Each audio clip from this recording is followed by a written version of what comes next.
Stand by. The program will begin soon. An example yesterday I saw of this woman who's been here. We might even play this clip. She's been here 20 years. She has 3 kids who were born here. Her kids are because of birthright citizenship, which is another subject that's coming up. And she's never bothered to even try to resolve her immigration status. Not in 20 years. She has never tried to resolve her immigration status. Not through Republican presidents, not through Democratic presidents, nothing. And so now, she's worried about being deported because they put out the sob story of this woman. Well, that's not the average person they're even looking at right now. The average person they're looking at crossed in the last 3 years are...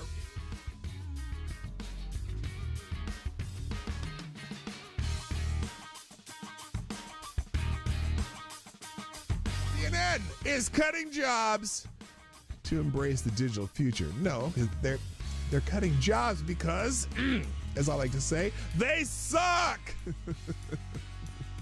CNN is undergoing a significant restructuring, planning to lay off about 200 employees, which constitutes approximately 6% of its workforce.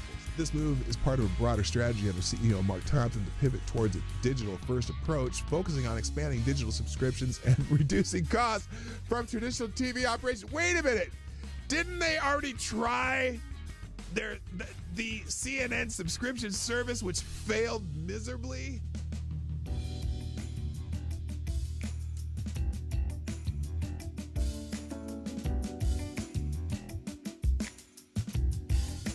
Which, if you truly have compassion for trans kids,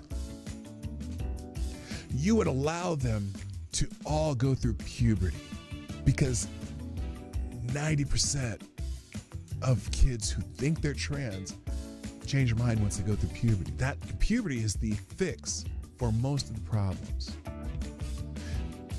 But you guys want the medicalization of kids and sterilization of kids and medical and surgical altering of kids who can't make that decision at 12 years old or 13 years old. Diablo asks, why is it when I try to show empathy and concern, people always misconstrue it? Last time I asked someone if their mom at least got a good check from the clinic that botched the abortion. Oh.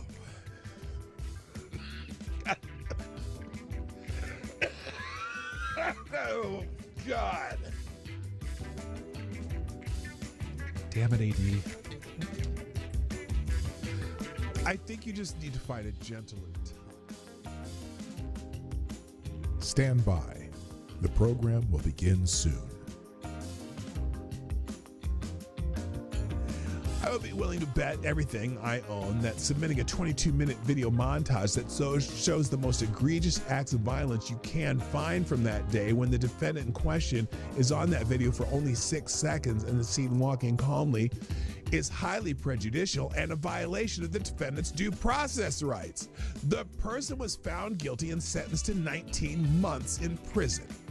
Now, it took 2 hours to read through all of the documents that were in the case file. Every motion submitted by the defendant was denied.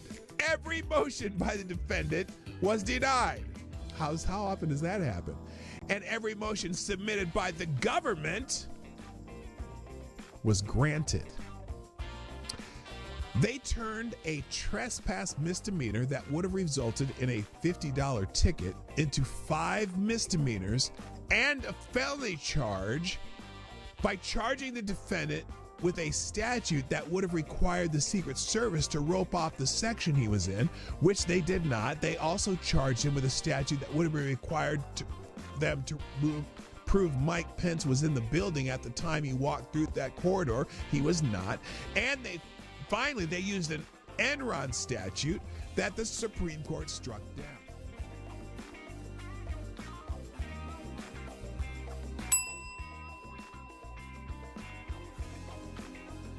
If you accept a pardon, you are admitting guilt. Period. That's the, because you can't be pardoned if you're not guilty. Whether he can preemptive part, whether he can issue President's reportedly asking his staff whether he can issue preemptive pardons for himself, his family members, Rudy Giuliani. There's a simple answer: no. No, Mr. Oh, that you would be a can't? gross abuse Oh, of the presidential it's a pardon authority. gross abuse President- of presidential pardon authority. Well, there you go. You accepted a pardon, Adam Kinzinger. You think you may have committed a crime. Oh, here, J.B. Raskin. Dirty Q-tip. Dirty Q-tip, Jamie Raskin. What else? What did he have to say? Well, the seeking of pardons is Yes, it's only on powerful one side. demonstration of the consciousness of guilt, or at least the consciousness that you may be in trouble. Jamie And that's Raskin. what's so shocking Did he get about a pardon this. also? Wasn't he on Well, that the committee? seeking of pardons is He was on that committee. I'm curious if you're going to condemn that part. You're going to condemn that pardon.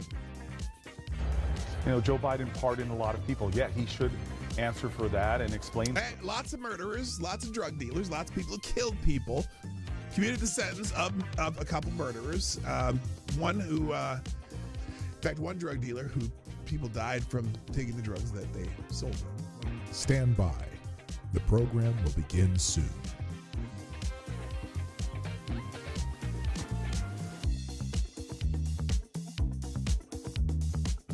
The Obama-Aniston rumors have gone wild.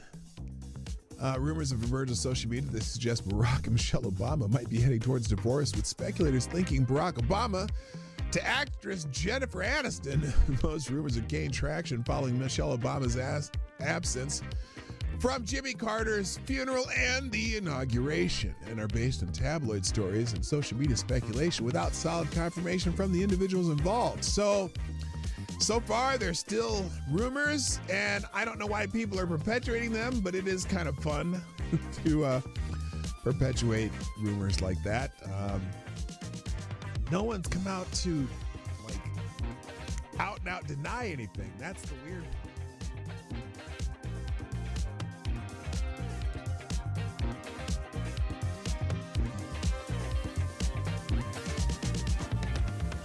We should just take a deep breath and acknowledge the audacity. The Of a audacity. president who's so clearly The concerned about his audacity. own criminal culpability. Oh my God, his own criminal culpability and his son's business dealings. I know that they're talking about Joe Biden, aren't they? And that of his family member.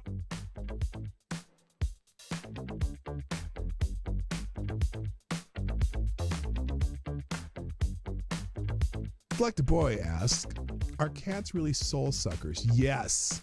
Yes. That's why I'm not into cats. Dogs, man. I'm a dog guy. Have a kind of Stably. Is there an aisle in the grocery store that is less objectionable to have sex in? Where do you come up with this shit? Dude.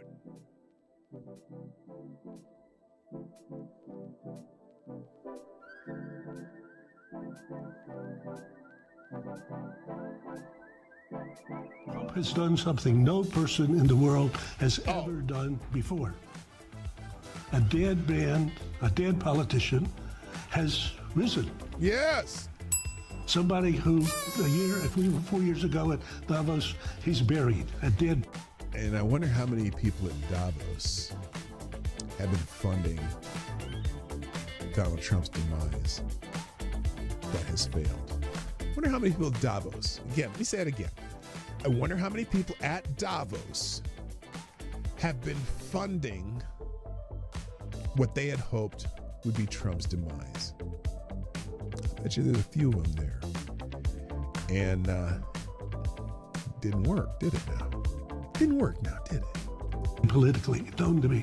He's now returned. This is the greatest comeback in political history of a politician. And then, therefore, he thinks he can do anything. At the end of the show, every day on my show, if I put something on the screen or I'm talking about it, or it's a topic or an article that I'm presenting in this show, I provide links to every single thing that I've talked about. And even more, the ones I didn't even get to, I drop them in the chat at the end of the show, and also I drop them in the description. So if you want to find these articles, they will be in the links at the end of the show.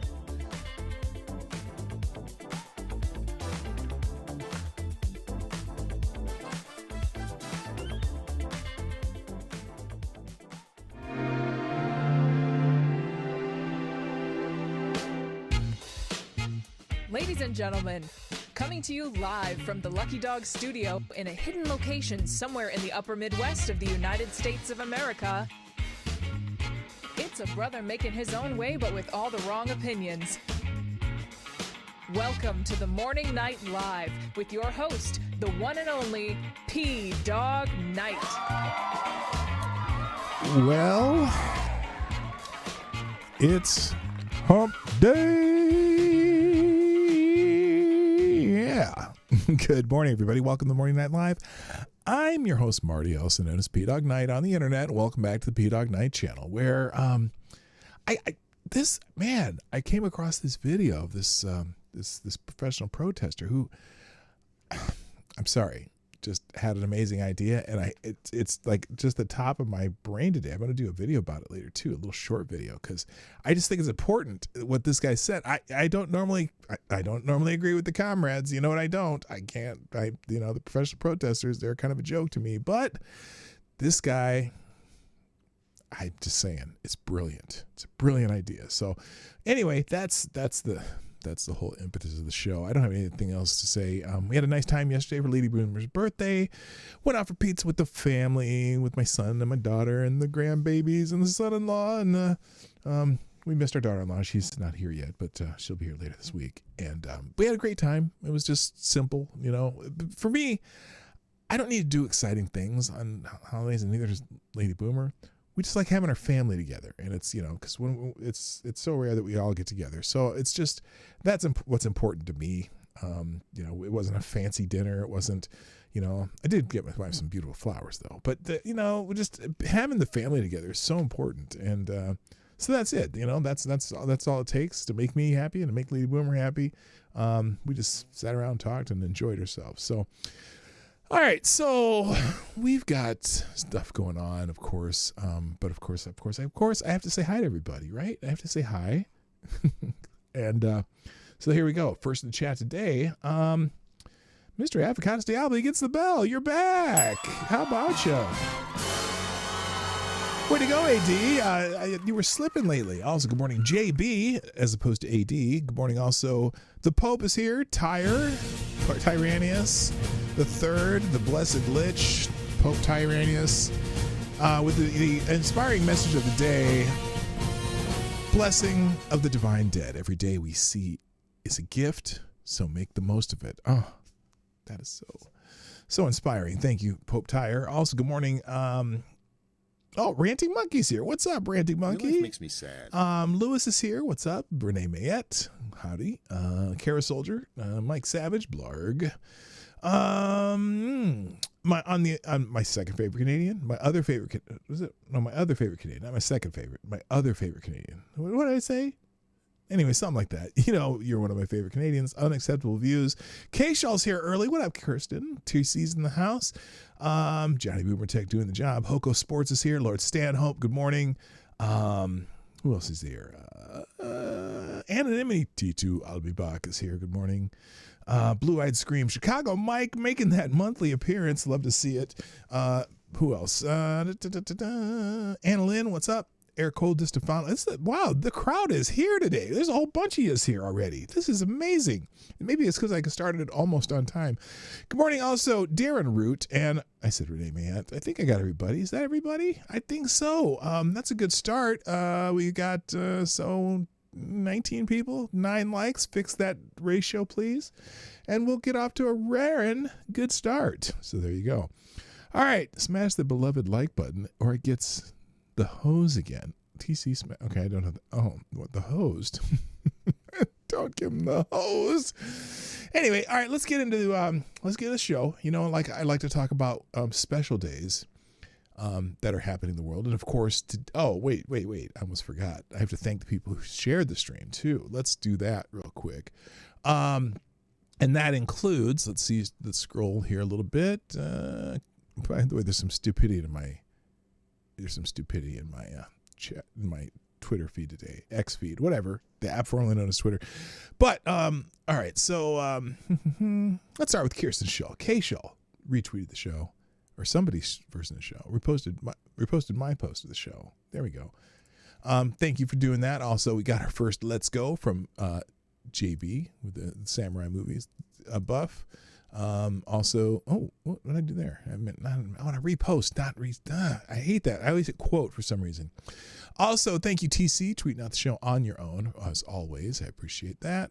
And then Ranting Monkey and who says JB and Kirsten Shell K-Shell with the likes. So yeah, retweet or repost is always great. Or just a comment with a let's go. That always helps the show, because other people see you saying let's go and they're like, what am I going to? Where am I going? I don't know. I just let's go find out. That's the way it works. All right. Let's see. Let's get into the holidays. It is now, of course, today is Hump Day. Now I haven't even scrolled to the Hump Day thing yet, so I'm taking a chance. And in fact, what is that? Okay, I don't need to see that. That's someone's buttocks. Even though it has some clothing on it, at least a strip of clothing. But that's not what we're saying. So let's scroll down the Hump Day feed here until we can't anymore. Okay, so we're going to start here. Happy Wednesday. May all of Hump Day wishes come true. Came across this yesterday. Now I understand a few things. So the first bottle of Coca-Cola from 1894 contained around 3.5 grams of cocaine. Well, we knew that, but explains why your parents and grandparents could walk to and from school uphill both ways in the snow barefoot. That's a good, yes, that explains that, definitely. Okay, we're going to scroll some more. Oh, good Wednesday morning and happy Hump Day, fellow patriots. Edward Corvestein, a.k.a. Big Balls, who's also trending today, is the unlikely hero. He didn't run, he didn't scroll, he didn't stand around filming with his phone like everyone else. He stepped in, took action, protected someone else when it counted. That's what a hero looks like. Yeah, he kind of got the piss beaten out of him, but he saved a young woman and her child, I guess. We'll get to that later. Okay, let's see. Oh, here's one. Good morning, X-Fam. Happy Hump Day. Today would be a good day for this to happen. Don't you agree? Arrest Obama. Well, no, not necessarily.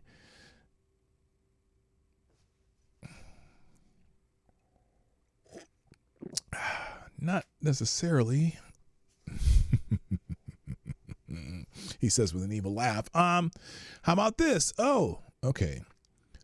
It's Hump Day, so here's a little something to help the Democrats get through the day.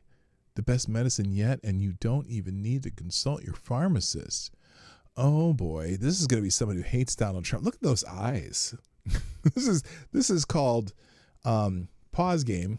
Pause Game. She looks kind of crazy. Let's see what this crazy lady got to say. A spoonful. Oh, I'm going to get music. In this election that we had, they said that Trump would... Wait, hold up. Is that just a woman with a deep voice? Anyway, let's find out. Lose real bad. They said that he would... she's lip syncing, maybe. Go away for good. But when Kamala lost it all, their tears began to fall. They cry, they vent, but he'll be their president. Oh, man. I'm going to make this a separate link so you can listen to the rest. It's a spoonful of who? I don't know if I need a spoonful of that, but I think they're mocking Democrats. They're not helping Democrats. Let's see. And spoonful of Donald helps the wickedness go down. Oh, isn't that cute? Yeah, that's still though the crazy eyes when I'm in the pause game. You can listen to the rest of that. I'll put it in the links. It's too much. Oh, and finally, well, here's a Hump Day, but Allison Wonderland. Good morning to the great red state of Florida. Y'all Democrats are just plain stupid. I seriously think they all need to be required to take a pass a psychological evaluation to keep their jobs. What a bunch of babies. Happy Hump Day. So anyway, I'm scrolling. Okay, and there's a squirrel. Okay, this is a pretty good day if I can get this far on Hump Day without... What the hell is that? Oh, good Lord. Squirrels, and there's a camel. Okay, there we go. There's a... nope, she's fully clothed. This one's for Avocados Diabli. Okay. Well, this is one of those rare days where I can actually scroll on the Happy Hump Day thing. So there you go. There's the Hump Day thread. We have the crazy lady-eyed. You can watch that one again. And then the Happy Hump Day one over here also has mostly people, I don't know, doing what they do. So it doesn't matter. It's all good. All right, let's move on. Enough about Hump Day. Also today is the anniversary of the dropping of the bomb on Hiroshima.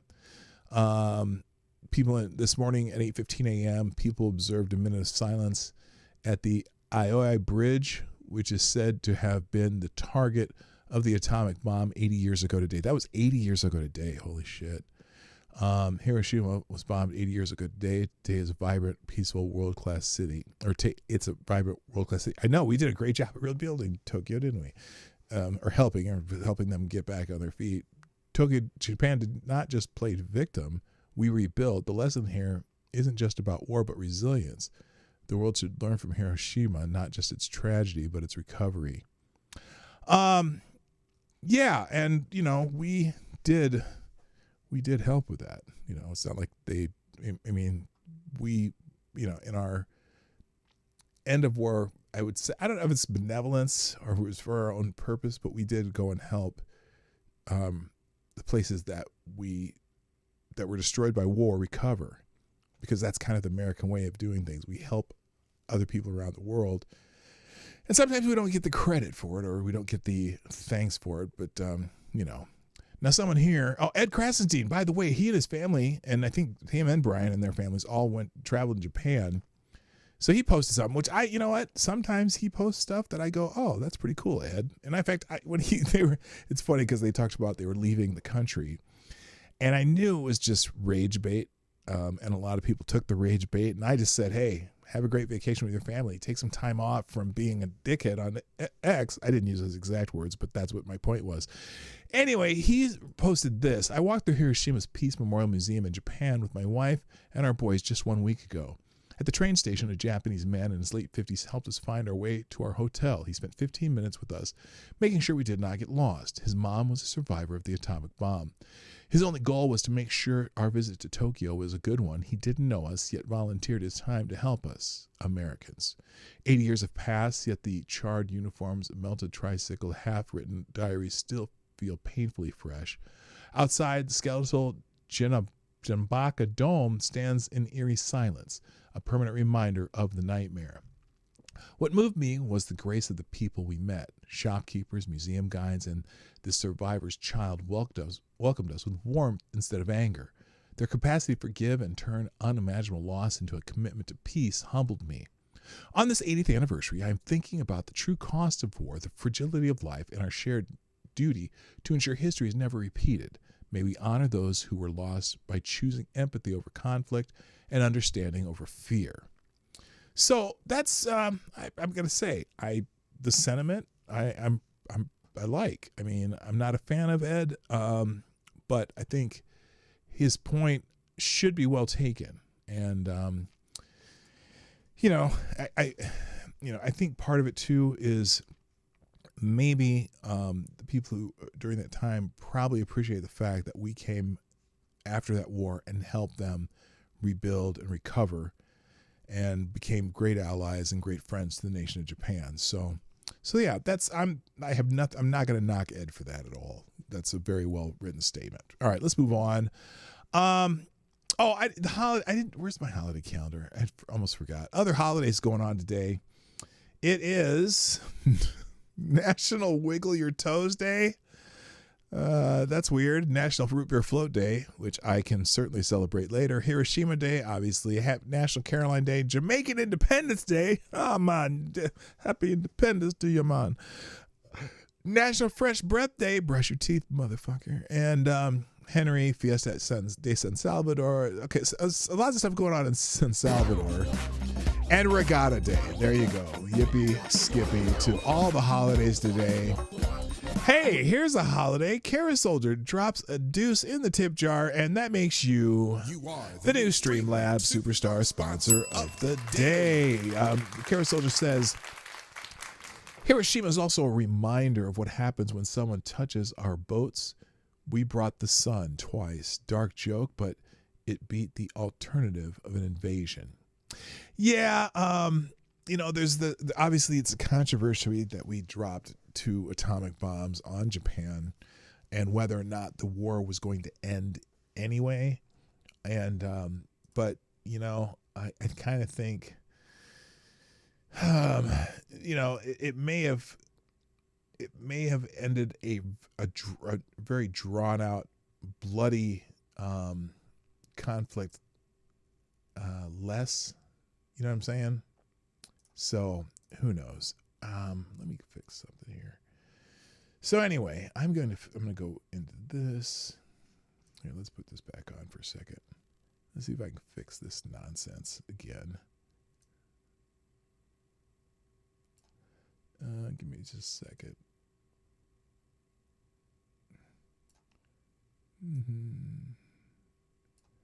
There we go.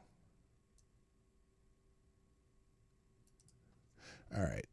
Sorry about that. Just need a little technical happenings here. All right. All right, and I did. And also, apparently, there's a Catholic feast today. Me not being the Catholic one, I know JB wants to give me some shit about this, but apparently, it's Transfiguration Day. Today is the church celebrates the Transfiguration of the Lord. The Catechism teaches that the Transfiguration, like Jesus' baptism, reveals the mystery of our transformation in Christ. His baptism marks the beginning of our first regeneration, and the Transfiguration prefigures our second, the resurrection, though. Through the sacraments, we begin to share in this glory. The Transfiguration gives us a glimpse of what awaits us when Christ will change our lowly bodies to be like his glorious body. Okay, so I have no idea what that means. I guess Transfiguration of Christ, man's light in the world.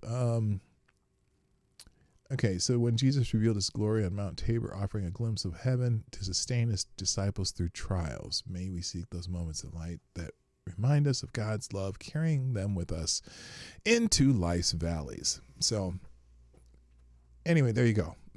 There you go. That's what Transfiguration Day is. And so there's Catholic feasts almost every day. It's amazing. I am completely transfixed. And by the way, when I put Transfiguration in the topics of the day, I hope no one mistook that for like how trans people change their look and shit, because that ain't it. So there you go. All right. Allow me to make sure that I do not miss the main topic today, because I think this is very, very important. Okay, this is very important. I thought Transfiguration was Harry Potter's. Yeah, that's what I thought too. Transfiguration was a Harry Potter class. It does sound like a Harry Potter class. Okay, this one I had to get out early in the show because I want to make sure I don't miss it. And there'll be more. You can watch my, follow my channel, and if you see me post some shorts, the next short I post on X or not, whatever, X or YouTube, wherever I post, I put them on everywhere now, because now I have this thing where I can just post everything at once. So everything I do goes on YouTube, Instagram, TikTok, X, and Threads, which I have no idea why I have a Threads account, but I do. Anyway, so you can find me at any of those accounts, and you'll find my new video about this particular subject, which is going to be just short and sweet. But I thought it was very important that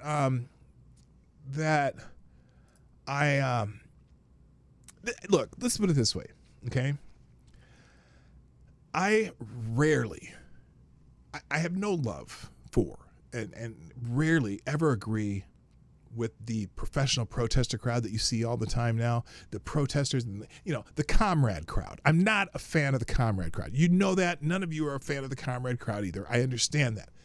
However, this particular young gentleman has done something so significant, and I thought it was very important to highlight this young man because, just because I think he has a fantastic idea that I think all the comrades should jump on board with. So just bear with me. We're going to play this short video of this comrade, and just pay attention very carefully to what he says, and follow along. Here we go. It has been nearly 2 weeks since our beloved Mahmoud Khalil was kidnapped from his home, arrested, and deported. Now, real quick, do you remember Mahmoud Khalil or whatever, the guy who got, I think he was at one of the Eastern Coast schools, Ivy League schools, and they were protesting, and he you know, they said they're going to revoke his visa and whatever, and he got arrested, and I guess they're deporting him, and his family's all mad or whatever. His wife's mad and whatever, and all the lefties went mad, but no one's talked about him since. But so this is back then, but I didn't see this back then. I just saw it this morning, and so I thought I had to share with this. So let's not the rapist. No, he didn't. No, he's the guy. He was a student, and he's getting his master's degree, and he was protesting, and then he was one of the, I think it might have been at Columbia, and they kind of kidnapped all the Jews and locked them in a room and whatnot, and they wouldn't let him out, and they wouldn't let people move freely, and they were, you know, was that Columbia? Yeah, and you know, that guy. You know, does that sound familiar now? Mahmoud Khalil or whatever, the student, and then Marco Rubio made a point of they're going to revoke his visa and send his ass back home. So that's who we're talking about. Now let's let this guy finish here, because there's a whole lot of this. I mean, again, this is so profound. I had to share it today. Okay, so I'm not going to pause it anymore. We're just going to go all the way through it, and then if you want to see another part of it, we'll watch it again, because it's very short. It doesn't take long. So here we go. His only crime was speaking up for the people of Gaza. And vandalism, kidnapping, taking hostages. Okay, yeah, we know. That's like okay. Treason, but other than that, inciting a riot might have been one of them. That was it. His family has been left with no financial recourse. And so I urge you to donate to a brand new fund that I started to cover their income at coveredincome.com. And this is for any comrade who needs assistance. This is a great idea. Away. We will cover their income. If you need it, you can get covered income. You can. Mahmoud and his family will get covered income. Yes. Anyone who speaks up for Palestine will get covered income. So please donate at coveredincome.com, and let's bring Mahmoud back. Let's bring Mahmoud back. It has been right. Let's bring Mahmoud back, because. And look, but what they're doing, here's what I think is important here. Here's what I think is important, is that all these comrades, they need to embrace this. They need to put their money where their mouth is. You know what I mean? Like all over. They need to put, you know. And so, but yeah, so Mahmoud and his family will be covered income. And that's perfect. That they're covered income, coveredincome.com. Oh my God, you guys are taking this so seriously. Of course it's fake as hell. Listen carefully. I'm going to play it again. Nearly 2 weeks since our beloved Mahmoud Khalil was kidnapped from his home, arrested, and deported. His only crime Hello, number one. was speaking up for the people of Gaza. I do like how he. Oh, I'm sorry. I do like how he went into that. You know when people say foreign words and they all of a sudden they go into an accent. He did that very well. Gaza. It has been nearly 2 weeks I had to start since over. our beloved Mahmoud Khalil Listen carefully. was kidnapped from his home, arrested, and deported. His only crime was speaking up for the people of Gaza. Gaza. And vandalism. Kidnapping, taking hostages, but like again, treason, inciting a riot might have been one of them. That was it. His family has been left with no financial recourse, and so I urge you to donate to a brand new fund that I started to cover their income at coveredincome.com. This is for any comrade who needs assistance, whose income has been taken away. We will cover their income. If you need it, you can get covered income. Mahmoud and his family will get covered income. Yes. Anyone who speaks up for Palestine will get covered income. They will get covered income. So please donate at coveredincome.com, and let's bring Mahmoud back. Okay, so there you go. That's sorry. Oh my God. Oh my gosh, that's so important. Can we laugh? Yes, you may laugh now. Yes, we know it's fake. Of course it's fake, but you know, it's important that you that if you're in trouble, that you can get covered income at coveredincome.com. It's special. It's special. All right, that was it. That was it. Do I always have to be serious on this show? Thank you, Chicago Mike. It's going to start dancing and singing over there on the screen. But Chicago Mike with $4.99 by YouTube Super Chat. Appreciate it. Who's saying, I'm starting a GoFundMe. Give me money.com. Yes, perfect. Give me money. All right. Hello. I said hi to CC. You were already here. All right, let's move on to some serious shit. Oh, I will have that in the links, though. Let me fix that. There we go. It's in the links if you want to. By the way, I am doing a short video on that later today. I'm going to have to see how long it takes for people to figure that out. All right, some news items that are kind of all over the place. Let's start in the world of sports. Wait, what happened to... Oh, shit. Oh, somehow these got... Oh, no. These got out of order somehow. Let me fix that. Jeez. This should be ESPN. Oh, no, that's Transfiguration. Howard Stern. Where'd that happen to ESPN? Oh, for fuck's sake. Oh, there it is. It's in the wrong... I told you they were out of order. All right, let's fix this. All right, first of all, let's talk... I know I don't do a lot of sports news, but if you're a football fan, this might concern you. Apparently... ESPN is about to buy here it is. ESPN and the National Football League announced that a non-binding agreement under which ESPN will acquire NFL Network and certain other media assets owned and controlled by the NFL, including NFL's linear Red Zone channel and NFL Fantasy, in exchange for a 10% equity stake in ESPN. Wow. Well, so much for rival football leagues doing shit. But here's the other part of that. Do you really want ESPN controlling everything about the NFL? Does this mean we're going to have drag show halftimes and shit? I don't know, because ESPN's kind of gone off the rail. In addition to the sale, yet NFL Network, the NFL, and ESPN are also entering into a second non-binding agreement under which the NFL will license to ESPN certain NFL content and other intellectual property to be used by NFL Network and other assets, so mainly NFL Films, which I hope they don't fuck up NFL Films, because NFL Films is still a great enterprise.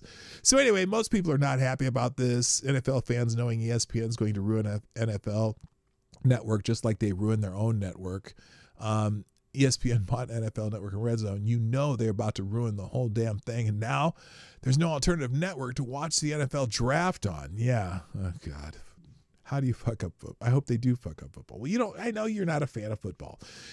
In other four-letter initial news, the WNBA, I'm not talking about players this time. I'm just talking about something that's happened over the last the last few weeks, because there's some funny shit. Well, I don't know if it's funny shit. Actually, it's not cool.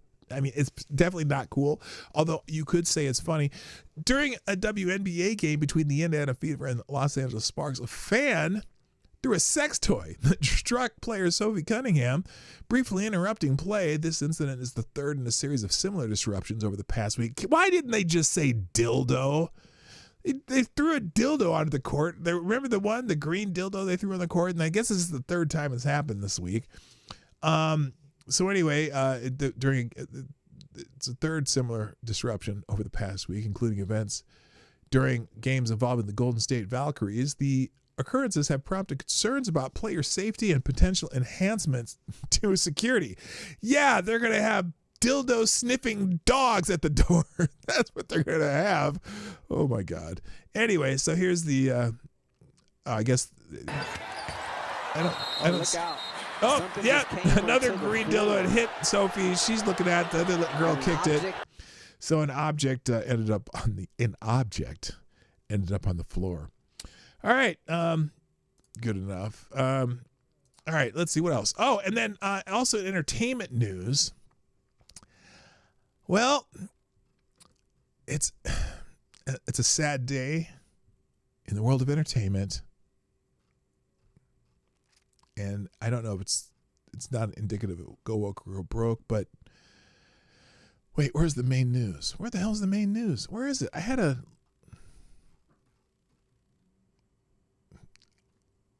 Okay, and Howard Stern's being canceled from Sirius XM. Poor Howard Stern. Howard Stern is apparently going to be gone from Sirius XM. He got fired because Sirius is no longer able to use some of our tax dollars to pay his $125 million a year salary after advertisers left in droves because no one listened to his show anymore. They're saying he didn't get fired because no one listened. Didn't get fired because no one listened to his show anymore. He got fired because Sirius would know. Okay. Anyway, so there's a lot of Howard Stern's greatest hits going on in here, like when he did Fart Man and when he was in blackface. But the one that has been, and Howard Stern's turning just a piece of shit. You know, he was supposed to be Mr. Free Speech. He was, you know, you could say anything, and now he's one of those fucking scolds. In fact, on May 20th, last year, Howard Stern conducted one of the most shameful and cringiest interviews in the history of media, as a barely functioning Biden sat there listening. Howard spent an hour spewing pure sycophantic propaganda. He recited all the fake stories Biden has told throughout the years, how Joe met Jill, Biden's civil rights activist, blah, blah, blah. He'd give us shit. You can scroll through this and find it. But the most prominent thing that people are bringing up has Dana Plato trending. Now, if you don't remember Dana Plato, she was the young actress on the show Different Strokes, you know, with Arnold and what was the older kid's name on the show? Not his real name, but anyway, he was on Different Strokes. Remember that show? Well, in case you didn't know, this is what's trending. Dana Plato, 34, had just $1,000 in her bank account when she took her own life a day after being humiliated on the Howard Stern show on Mother's Day in 1999. Howard Stern is a horrible person, and I am, for one, glad his show is coming to an end. I can't stand him. He should be held responsible for what happened to Dana. This is someone named Ames. When my ex-husband and I were in California on the Pacific Coast Highway, he flew up behind us in his Porsche and flipped us off. Guess we were moving too slow for him, but we didn't just want to drive off the road into the ocean. There were no guardrails. Anyway, yeah, kind of a tragic thing. And it's, well, here, a little more of this story. Let's read this one because this is a little more detailed. In May 1999, Different Strokes star Dana Plato appeared on the Howard Stern show. She was raw, emotional, and clearly struggling, trying to claw her way back from years of addiction, poverty, and tabloid ridicule. Because she was, she had an addiction issue. Willis, yes, thank you for the guys, Arnold and Willis. She told Stern she was sober and doing her best. She even brought her fiance on the air for support. And what did Stern do? He mocked her. He let callers humiliate her live on air. He said he didn't believe she was sober. He pushed her to take a drug test during the show. She played along at first, maybe trying to show she could take a joke, maybe trying to save face. But after the segment, she quietly asked for the hair sample back. Stern's team refused. On the very next day, Dana Plato was dead. Overdose, ruled a suicide. And it doesn't even end there. 11 years later, her son Tyler Lambert, just 25 years old, took his own life, too. Same week as the anniversary of his mother's death. This is what happened when you treat real pain as entertainment. Stern didn't kill Dana Plato, but he kicked her while she was down on one of the most humiliating public stages imaginable. He took a vulnerable, broken woman and made her pain into a performance because it got laughs, because it got ratings. That's the real Howard Stern, not the brave, liberal voice of reason he pretends to be today. He built his empire mocking the disabled, shaming addicts, degrading women, and gleefully punching down. He wasn't edgy, he was cruel. He wasn't honest, he was exploitative. And now, when it's convenient, he wraps himself in the language of tolerance and justice while attacking the very Americans who once made him rich. He used to buddy up with Trump, appearing together on air over 30 times. Now he calls Trump supporters morons and idiots from the safety of his multi-million-dollar Hamptons compound, the same place where he locked himself inside for over a year, lecturing the country about COVID while mocking anyone who dared step outside. Howard Stern didn't go woke. He got soft. He got rich. He got scared. And I'll add, he's a bitch, if you want to go Dr. Seuss style.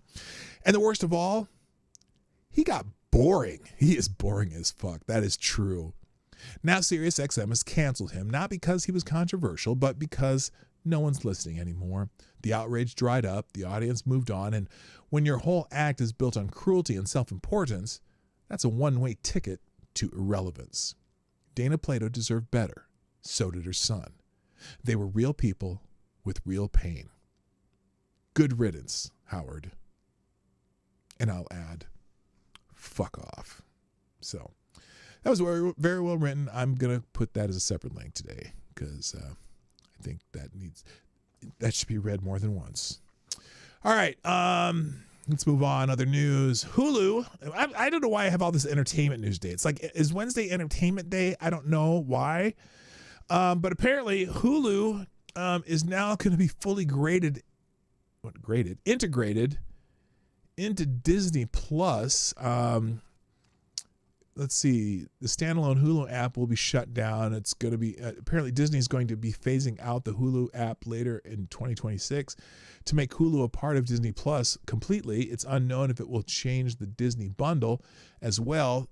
Star will be rebranded into Hulu for international regions later this fall after almost 5 years of being introduced. So does anyone even have Hulu anymore? I mean, I know most people have Netflix, maybe they have Amazon Prime because it's part of Amazon, but who has Hulu anymore anyway? And Disney Plus, unless you're really into the Star Wars series, pretty much sucks. Unless you want to rent like Disney movies for your kids. So anyway, some of you do have Hulu. Okay, I'm glad to see that. Well, now it's going to, for a year from now, it will be Disney Plus. So there you go. Good morning, Willie. What's up? Willie is in a house.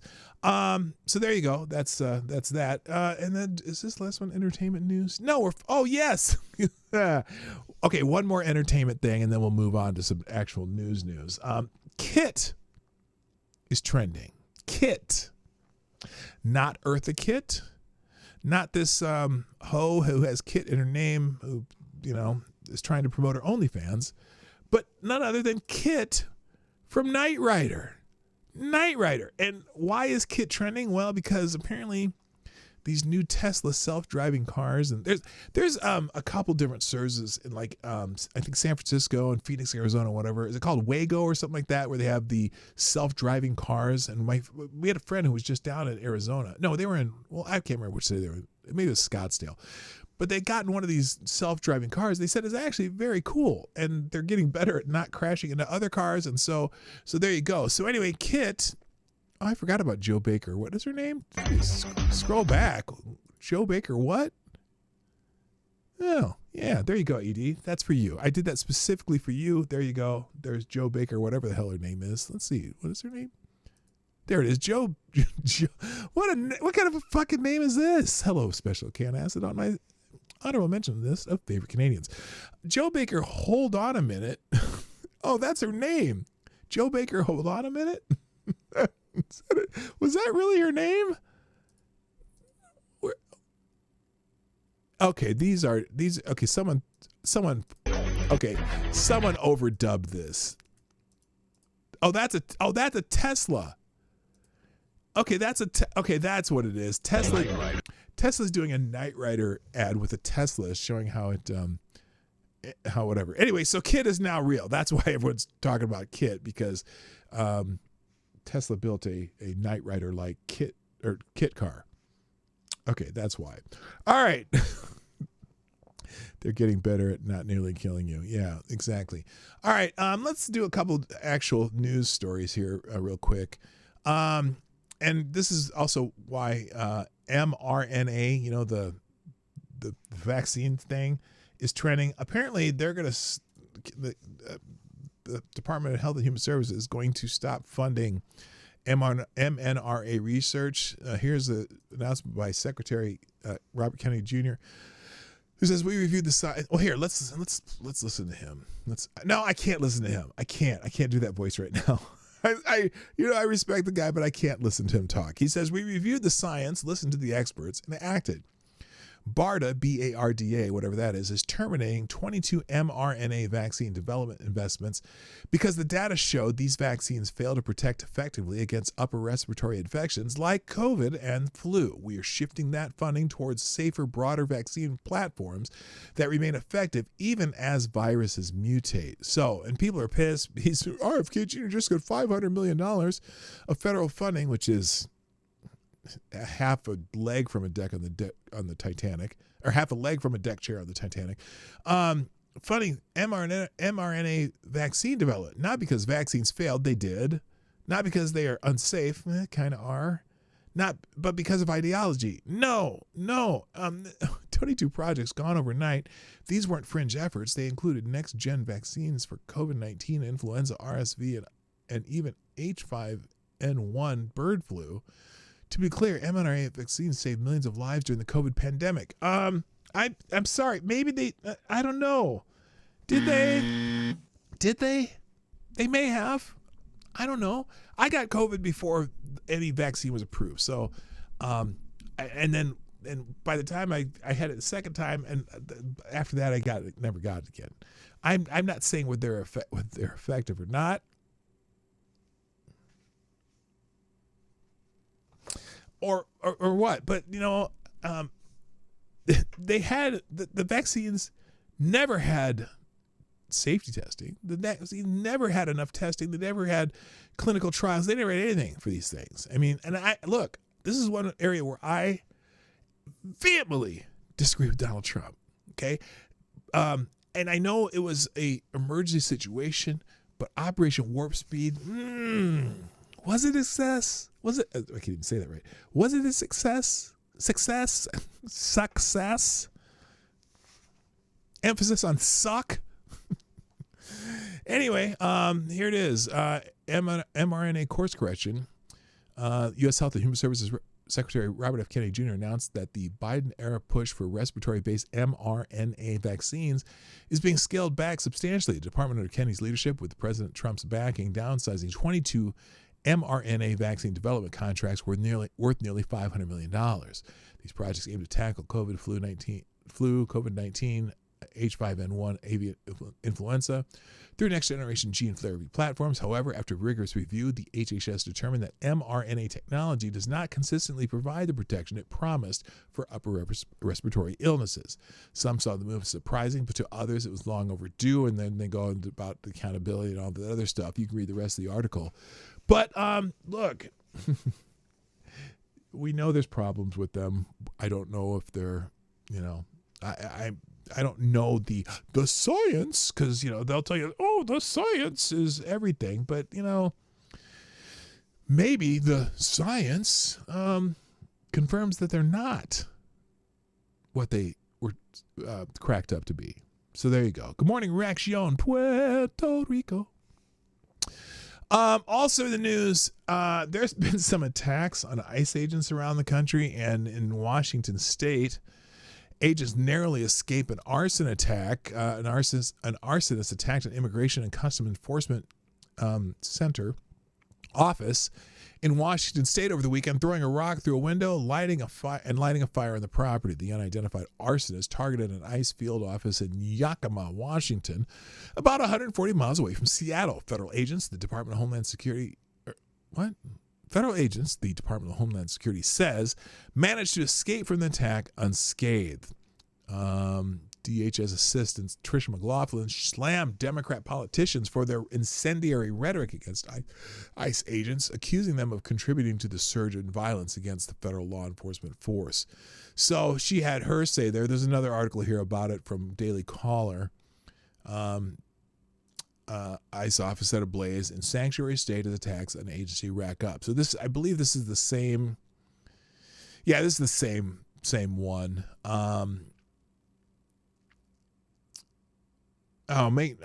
So anyway. And she said that Trump administration is calling on Democrats to tone down their anti-ICE rhetoric. Quote, make no mistake, Democrat politicians like Hakeem Jeffries, Mayor Wu of Boston, Tim Walz, Mayor Bass of Los Angeles are contributing to the surge in assaults on our ICE officers through their repeated vilification and demonization of ICE. DH Secretary Assistant Secretary Tricia McLaughlin said in a statement to the Daily Caller News Foundation. From comparisons to the modern-day Nazi Gestapo to glorifying rioters, the violent rhetoric of these sanctuary politicians is beyond the pale. Secretary Noem has been clear. Anyone who seeks to harm law enforcement officers will be found and prosecuted to the fullest extent of the law. So, which is what they should be, because certainly the state law people aren't going to do shit, especially in Washington. So there's a couple articles on that you can read. The New York Post, apparently, did you know this? JP Morgan and Bank of America debanked Trump under pressure from Biden administration over January 6th. According to those famous sources, known as sources, J.P. Morgan and Bank of America debanked President Trump for his role in the January 6th Capitol Hill melee, following pressure from the Biden administration's banking regulators and the Federal Reserve. People with direct knowledge of the matter told the Post the exact reason for Trump and his tens of millions of dollars in holdings being kicked off the J.P. Morgan banking platform and then denied access to Bank of America services has yet to be reported. But sources at the bank, the number one and number two largest in the United States in terms of assets, confirmed the cause stemmed from the controversy surrounding Trump's actions that day and threats from Biden bank regulators that banking the former president's money put them in danger of falling afoul of a rule that prohibits financial institutions from doing businesses with individuals and companies that present a reputational risk.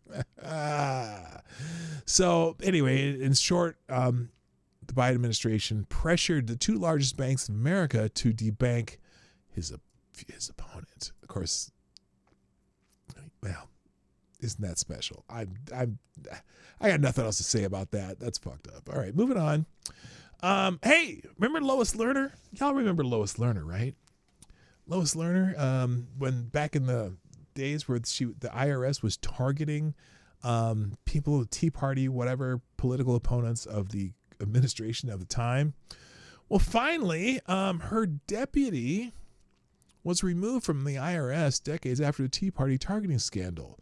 Holly Paz, P-A-Z, a former deputy to Lois Lerner during the Obama-era IRS targeting scandal, has been placed on leave after lawmakers raised concerns about a new IRS subdepartment she was leading.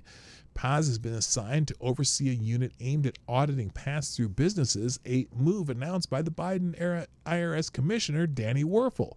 At the time, Werfel described the unit as a step toward holding the nation's wealthiest filers accountable. Lawmakers, however, have criticized the new unit as being ideologically driven. Senator Marsha Blackburn of Tennessee and Senator Majority Whip John Barrasso of Wyoming warned in May that the unit was targeting Main Street businesses, including family-owned ventures and professional service firms.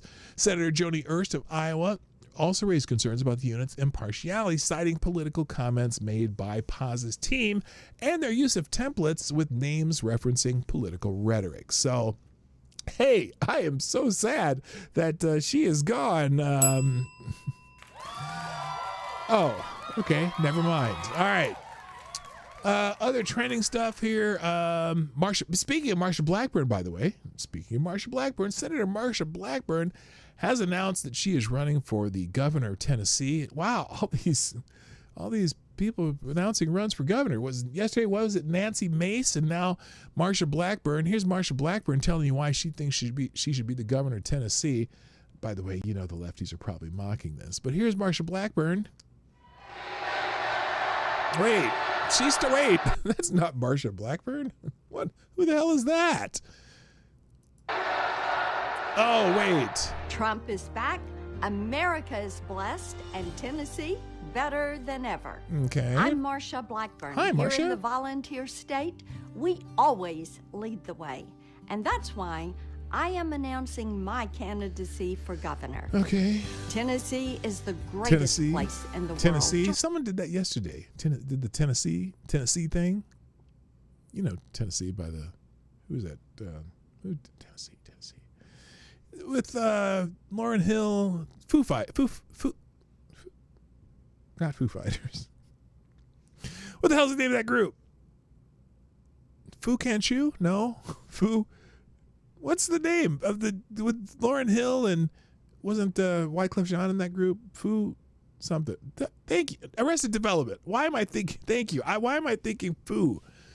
Oh, I was thinking the Fugees, but no, it wasn't the Fugees. It was Arrested Development. Never mind. That's not it. It wasn't the Fugees. It was Arrested Development. All right, here we go. We're a family. Make a life and a living, and together we can make our great state even better. We'll make Tennessee America's #1 job-creating, energy-producing powerhouse. Deliver a world-class education for our children. Okay, I can't listen to the rest of this. I like Marsha Blackburn. I think she's a smart lady, but she talks too fucking slow. I'm sorry. That commercial is going to be 18 minutes long, and I won't be able to. I won't be able to get through it. Anyway, thank you, Avocados Diablo. Dropping another a small bullet in the tip jar. And Avocados Diablo, you are the new Streamlabs Superstar sponsor of the day. All right. Who says, have you seen Comer has subpoenaed both of the Clintons, all of the most recent attorney generals, and the Epstein files? I might have something on that. Thank you, Avocados Diablo, for sponsoring the show and giving me show ideas. Oh, yeah, you're right, Tyre. No, Tennessee was written by Arrested Development. PDawgKnight. Lauryn Hill was in the Fugees. Yeah, I had it backwards. Or not backwards, just twisted. Anyway, thank you. Thank you, everyone. And thank you, AD, for sponsoring the show. If you want to sponsor the show, click one of those links that Johnny Boomer Tech puts up there and throw a couple bucks in the tip jar every once in a while. It's greatly appreciated.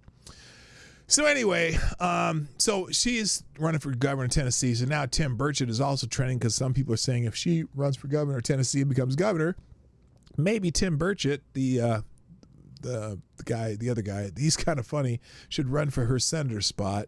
But what does this have to? Why is Tim Burchett on here?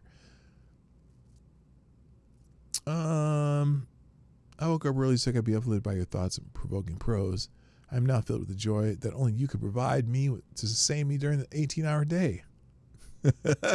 This is a typical Tim Burchett line. So someone posted to him. He's funny as hell because he's like one of those who could give you an insult that you may not catch for like 3 minutes and go, "Hey, what do you mean?" So some guy wrote to him, to Tim Burchett, "You have become one of the most miserable son of bitches on this app." Okay, that's what he wrote. That's what someone wrote to Tim Burchett, replying to something on here. And so his reply is beautiful. Listen to this reply. This is a great way to answer someone who's just being a dickhead to you on the internet. He said, "I woke up early just so I could be uplifted by your thought-provoking prose. I am now filled with the joy that only you could provide me to sustain me during my 18-hour day." That's awesome. Hello, Selector Boy. Yeah. So anyway, people are saying Tim Burchett should run for Marsha Blackburn's seat if she should perhaps become the governor of Tennessee. Moving on.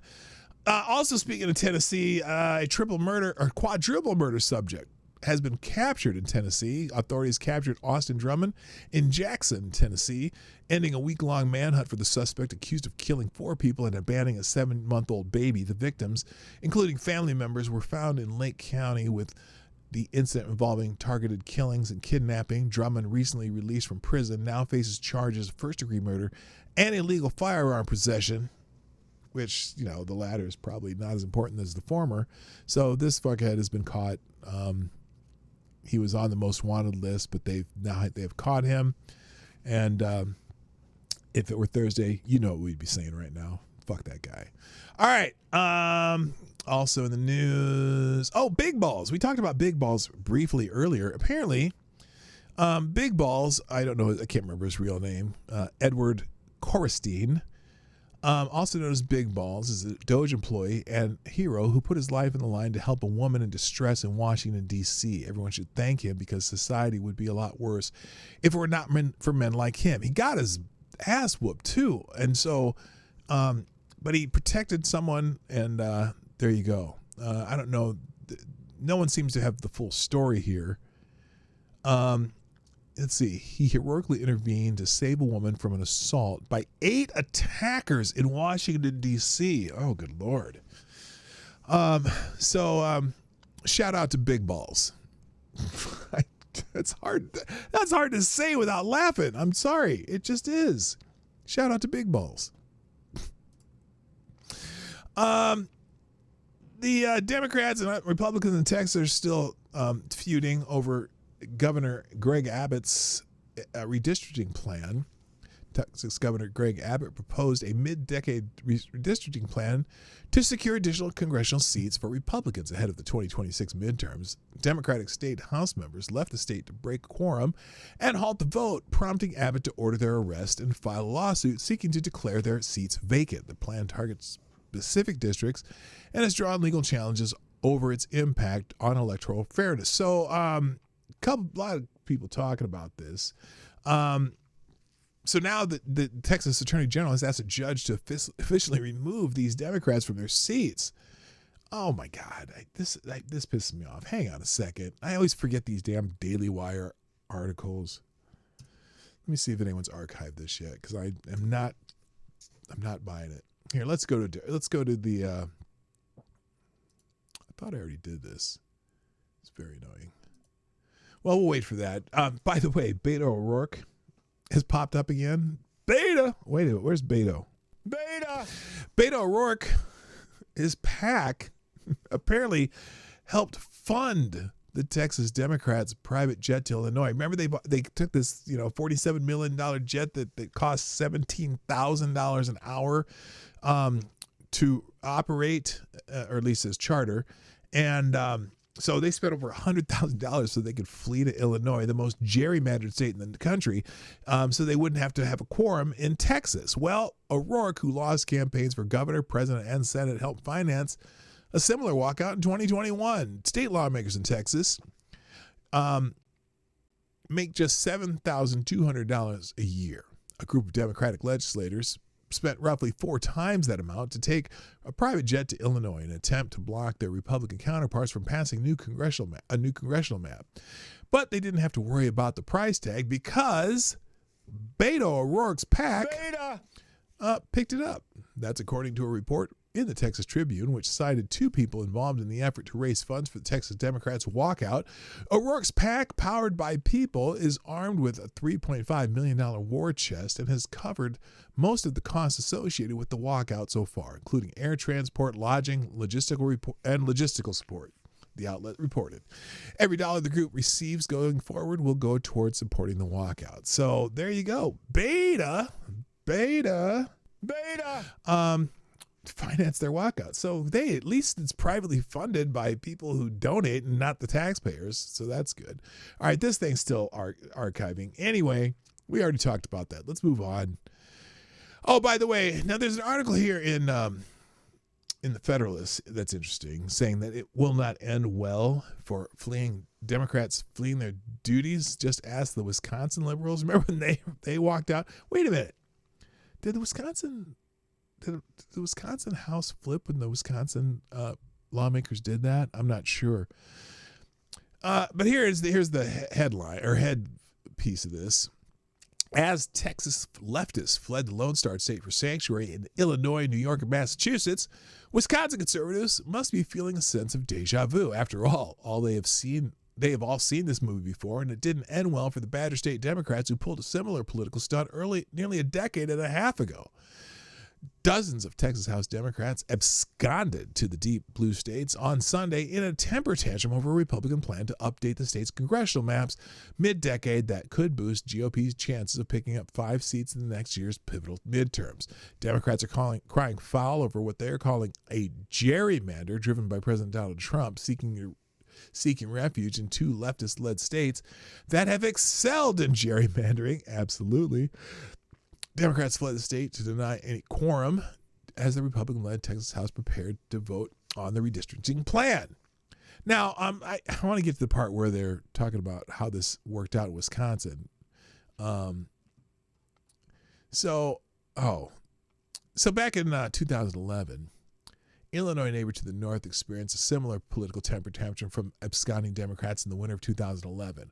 Wisconsin State Senate liberals ignored orders to show up and vote on a nationally watched bill that would strip Badger State public sector unions of long-held outsized power at the collective bargaining table. Amid building big labor protests that would occupy the state capitol for months, 14 Democrats fled to Illinois.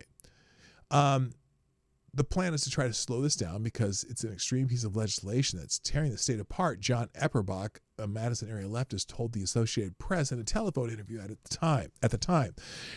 As the AP noted, Epperbach refused to say where he was. Other Democratic lawmakers sent messages over Twitter and issued written statements, but did not say where they were.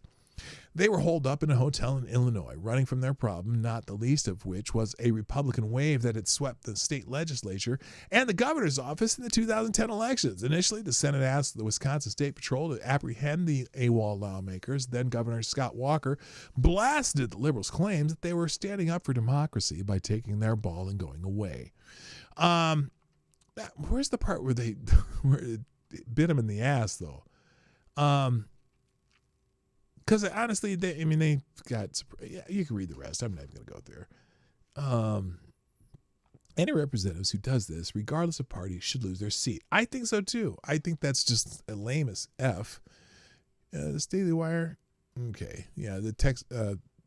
Abbott or Ken Paxton officially seeks a judicial order declaring that runaway Democrats who failed to appear by the speaker's deadline have vacated their office. The people of Texas elected lawmakers, not jet-setting runaways looking for headlines. If you don't show up to work, you get fired. You're fired. I don't have a you fired.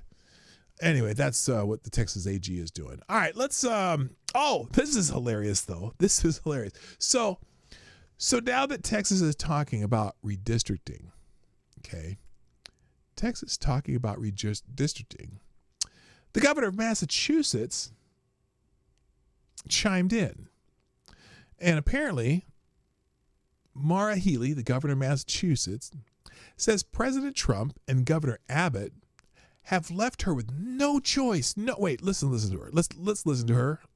They've left her with no choice. Here's Maura Healey of Massachusetts. Listen. Many Democratic majority states are now threatening to rewrite their own maps if Texas follows through with its plan. Donald Trump, Greg Abbott, Ken Paxton have left us no choice. No choice. That's the reality. No choice. Nobody came looking for this. Okay. Left us no choice. As in redistricting Massachusetts? Yeah, there's one small problem. There's one small problem. Massachusetts does not have any Republican representatives. All the representatives from the state of Massachusetts are Democrats. So what is she going to redistrict? What is she going to do? She left us no choice. What are you talking about? What are you talking about? So anyway, that's funny. Also about Massachusetts, though, this is interesting. Massachusetts Democrat Governor Maura Healey ends a $1 billion migrant shelter program. What? What? She's not going to house the migrants anymore? Wait. What is this? Governor Maura Healey, Democrat from Massachusetts, said Friday the remaining hotel shelters where migrants were housed are now closed, and that she has terminated her emergency declaration from August 2023. Healey said that when she took over from Republican Governor Charlie Baker, families were moving into shelters across the state and remaining there for months and years at a time. She claimed there was no plan to reform the system, and the Fox article noted state officials used hotels, community centers, and even a defunct prison to house the groups of migrants pouring into the state. In her announcement, Healey said her reforms and the shutdown of shelters are saving taxpayers hundreds of millions of dollars and putting families on a path to self-sustainability. Wait a minute. Putting them on a path to self-sustainability? I thought they were being deported. So, maybe you got them a leg up. Look, anyway, she said, what else? The Fox article said, the report said a recent report showed Bay Staters will spend as much as $1 billion cumulatively on the state's emergency shelter program in fiscal year 2025, with migrant families making up a significant share of those receiving assistance. It's interesting to note that the number of welfare cards in Massachusetts skyrocketed by 35% from June 2023 to May 2024.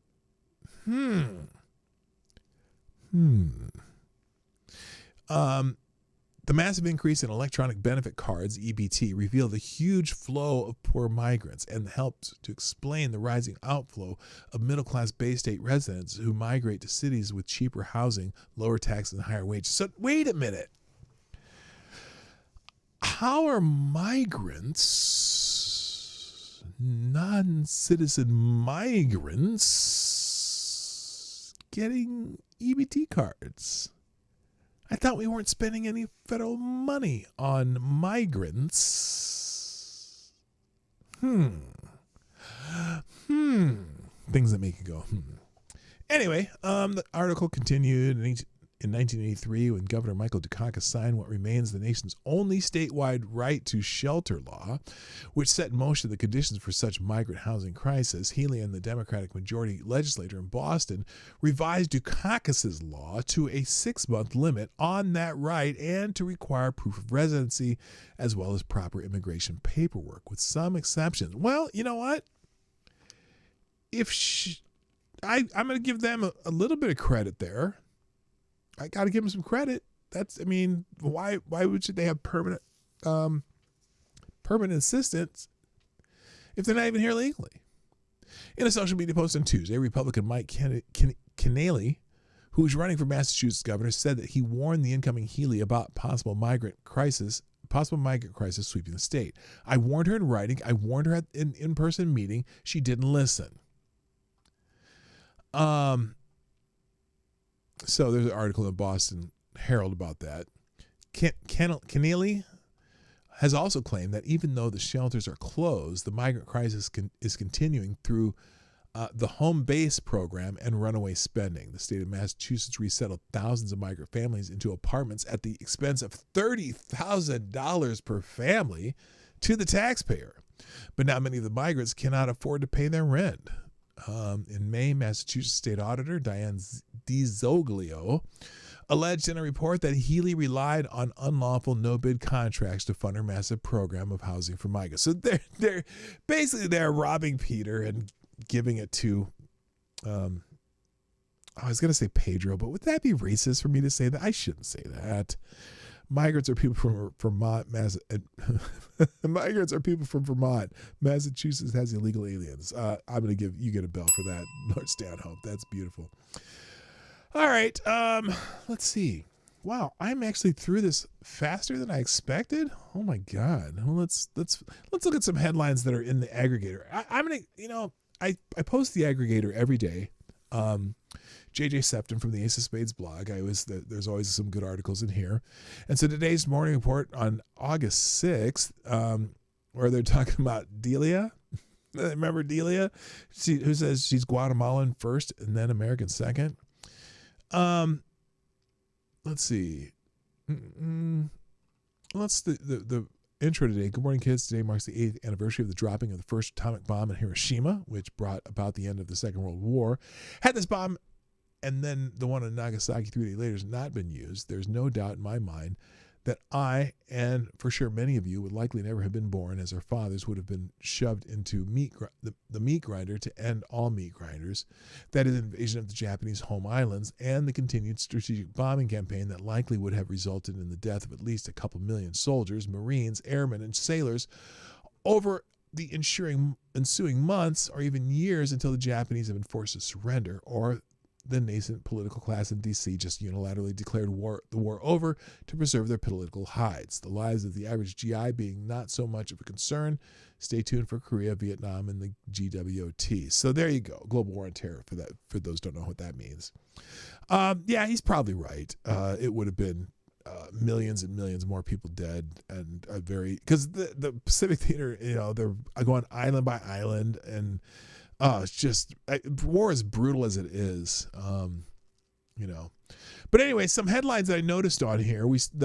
For example, the ICE agents narrowly escaped arson attack. We saw that already. For example, there's an article in Human Events. Oklahoma City bombing was never just a lone wolf attack. Oh, I wonder if they have evidence. I want to go through some of the where's the scandals one though? There was some. Democrat. Okay.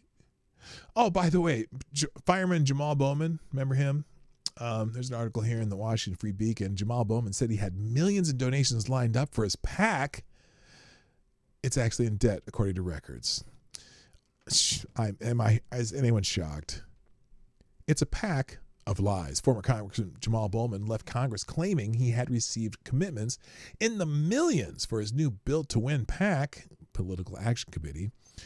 But his most recent federal financial disclosures show him well short of that effort. During the first 6 months of 2025, Built to Win, that's the name of the PAC, only managed to raise $132,529. Federal Election Commission records show as of July 30th, its cash on hand sat at just $3,125.68. Its debts are 5 times higher. They sit at $47,007.38, money that is mostly owed to various law firms, the filing shows. Bowman's PAC spent only about $1,100 supporting actual candidates.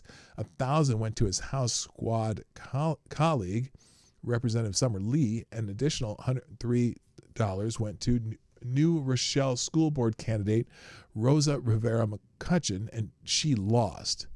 Bowman, a far-left Democrat from Yonkers, New York, was bounced out of the House following a contentious Democratic primary in June 2024. During his brief tenure, he became known for his outspoken opposition to Israel and for deliberately pulling a fire alarm in the U.S. Capitol complex, which led him to being censured and fined $1,000. So, yeah, Fire Marshal Jamal apparently needs to raise money just to get to break even. So, FTG. Fuck that guy. Good morning, Patty O Furniture. I see you there. You know what? I kind of think maybe, just maybe, that might be it today.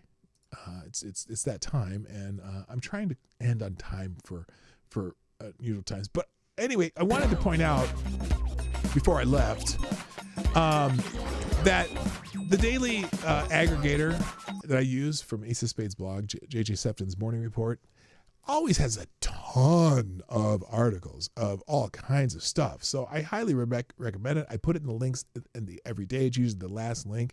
Today it's the second to last link. But and I highly encourage you to check that out. It's a great source of lots of news if you have time to read. So that's it. So y'all, that's kind of it. I'm going to share today's links in the chat here. Here they are. Bam, there you go. And I'm going to drop those in the description of this video too, this stream, whatever. And that's it for today. Hey, I highly recommend that you enjoy your day and come back tomorrow for more of the Morning Night Live on FTG Thursday. So that's it. Oh, Avocados Diablo. I almost missed this one. Thank you. Dropped another small bulletin tip jar. Avocados Diablo says, does Big Brownie have a lobbying group? Question mark. You know. A fudge pack?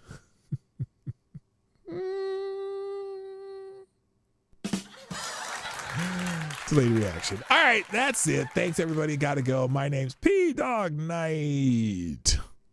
And I'm out of here. Bye-bye. Have a great day.